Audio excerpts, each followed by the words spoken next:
Assalamualaikum warahmatullahi wabarakatuh. Perkenalkan, nama saya Teddy Sukma Permana dengan NRP 15 2023 151. Kali ini saya akan menjelaskan tugas SSH saya atau menjelaskan langkah-langkah tugas SSH di mana si Windows dapat mengakses SSH tanpa menggunakan password. Lalu di sini juga ada sebuah firewall di mana selain Windows yang saya masukkan atau saya izinkan untuk mengakses SSH, dia tidak akan bisa untuk mengakses SSH. Di sini saya mencoba untuk menggunakan Kali Linux gitu.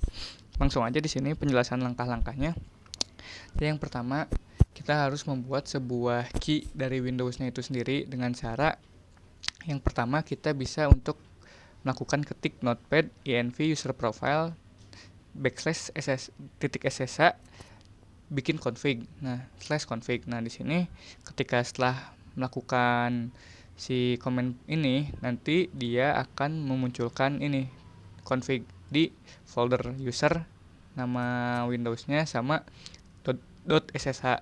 Nah, ketika kita klik 2 kali di sini maka akan muncul sebuah notepad kosong awalnya. Nah, di sini kalian bisa atau kita bisa config dengan cara ketik host Ubuntu server, terus hostname-nya isi dengan IP dari si Ubuntu-nya, terus user nama Ubuntu-nya apa, lalu kita identify si file untuk key-nya nanti. Nah, di sini kita simpen di ID RSA ini. Nah, awalnya nanti tidak akan ada muncul ini. Nah, di sini untuk memunculkan ini kita perlu membuat key dari Windows, yaitu dengan cara buat SSH keygen min t rsa min b 4096. Nah, setelah melakukan komen ini maka akan mengenerate si public atau private key dari RSA-nya. Setelah itu disuruh untuk memasukkan passphrase. Di sini kita enter aja karena tidak ingin ada password. Lalu setelah itu jika selesai maka akan muncul your identification has been saved in ID RSA sama public key-nya disimpan di RSA pub gitu. Nah, setelah itu kita bisa melihatnya dengan cara melakukan ini, melihat si key public-nya itu dengan cara cat ini lalu RSA pub ID RSA.pub gitu. Nah, di sini bakal ada muncul code SSH si public-nya. Setelah itu kita masuk ke Ubuntu-nya. Nah, lalu setelah itu di sini kita langsung aja membuat si folder untuk menyimpan kunci SSH-nya atau ya untuk menyamakan kunci SSH agar si Windows tidak perlu untuk melakukan input password lagi. Dan di sini kita bisa melakukan membuat file SSH-nya dulu, .ssh-nya di home dengan cara mengetikkan seperti ini.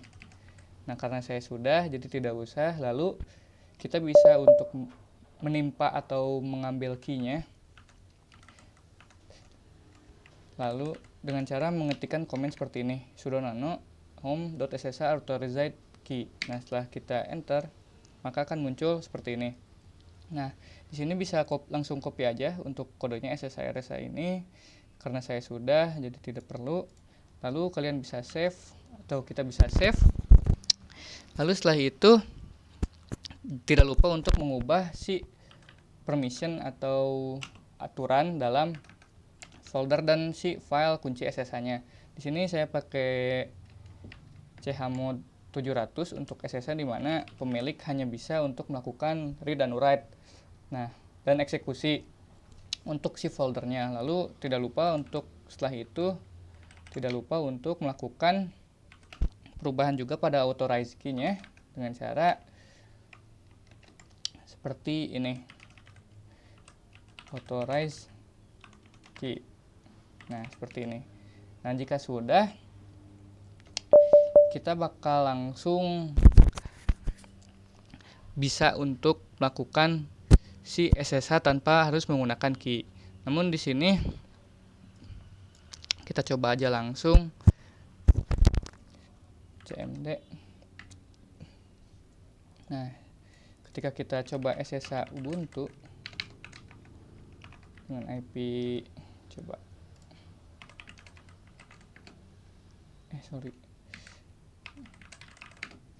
nah, IP-nya yang ini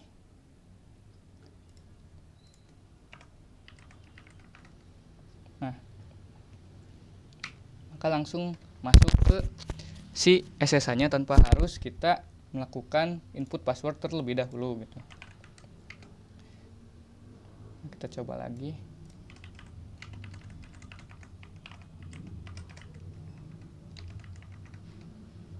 Kita tunggu tuh, langsung masuk ke SSH Ubuntu-nya tanpa harus menggunakan password. Nah, di sini setelah itu kita harus membuat sebuah firewall di mana si Windows aja yang boleh untuk mengakses si SSH ini.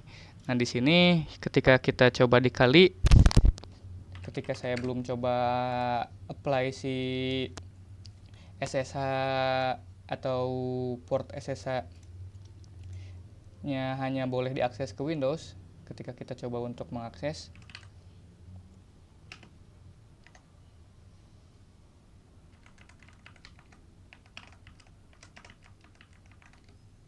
nah maka akan bisa untuk mengakses. Jika kita yes, di sini kita masukkan password. Nah, jika kita ingin tidak boleh untuk mengakses si kali ini, atau si kali ini tidak boleh bisa mengakses si SSH, kita bisa melakukan perubahan pada UFW yang dimiliki oleh si Ubuntu. Nah, di sini ketika kita melihat si UFW-nya, di sini saya udah punya sebenarnya 241 itu yang merupakan VMnet 8 dari Windows-nya gitu. Dimana si Windows berarti bisa ngakses si SSH-nya. Nah, 241 VMnet 8 untuk si jaringan NAT ini.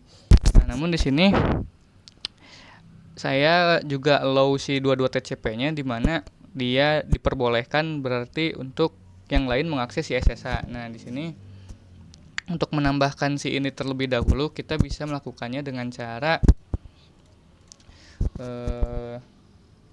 sudo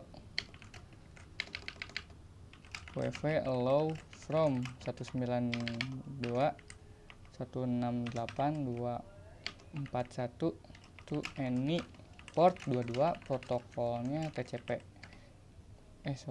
Proto. Nah, karena sudah ada maka skipping adding existing rule. Nah, di sini karena saya udah ngallow ini, jadi kita bisa hapus dulu. Sudo wv delete allow SSH.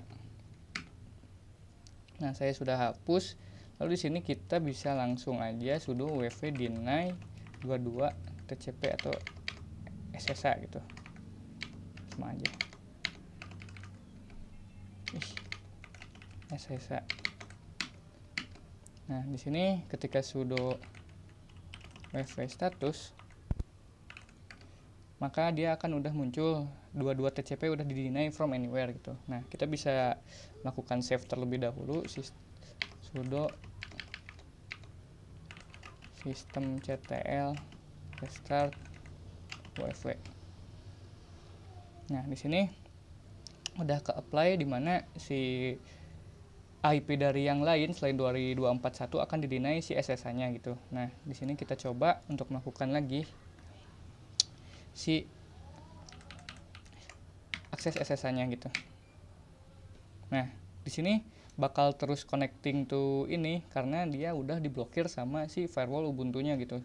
Nah, sehingga mau sampai menunggu kapanpun dia tidak akan bisa koneksi gitu. Bakal terus connecting. Nah, kalau misalnya tanpa -v, dia tidak akan menampilkan statusnya gitu.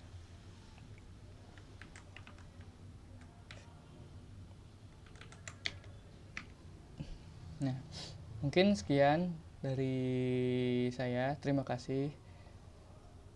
Maaf bila ada salah-salah kata. Wassalamualaikum warahmatullahi wabarakatuh.